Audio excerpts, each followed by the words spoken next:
we hope you've enjoyed mental health today for this week. What a great Truth with Tony, by the way, because you're making a great point, and that is that if you do a 12-step program, you have to come in with a willingness to work the program. You may not come in at first, but unless a person is willing to accept themselves as whether it's mental illness or an addict and work on it, they're not going to get any help, and there's nobody that can help. And that was one of my points, was it wasn't just about AA and NA. I was using them as an example.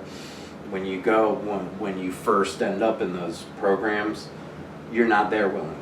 The judge has sent you, your family has sent you, very few people walk in there. I have not yet seen one person walk into the program going, I'm ready to get sober. Or it's been a not genuine, I'm ready to get sober. But it's the same thing with NAMI and our meetings at NAMI. When I walked in my first meeting, my focus was everybody else was causing my problems. Now it's, okay, fine, that's irrelevant that people are causing my problems. What am I doing? Am I enabling it by sitting through it? Or am I doing something to remove those people out of my life? Yeah, I would only say that there are some people who come in and say, I've had it with this, I gotta stop drinking, or I've gotta stop doing drugs.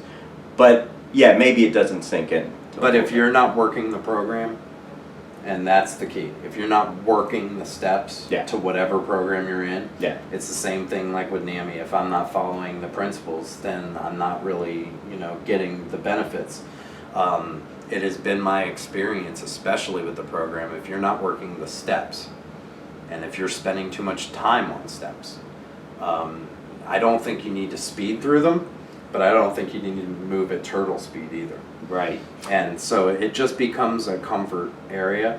But if you're going to these meetings and you're not willing to work the steps, you're not going to get better. If you go to NAMI and you're not willing to follow their guidelines, you really need to say, okay, is this going to be beneficial for me? And one of the things that we've always preached about before we close, I want to say that, just saying you want help is not enough. Right. You have to show that you want the help for me to help you. If you're not going to show that you want help, then I can't read your mind. But if I see that you're saying, well, I'm willing to go to meetings, but I'm not willing to work the steps. And we certainly hope that you got some help out of this episode. And next week, we're going to talk about false paranoia. So, for Tony Clark, I'm Mike Murray. Have a good week. See you next week.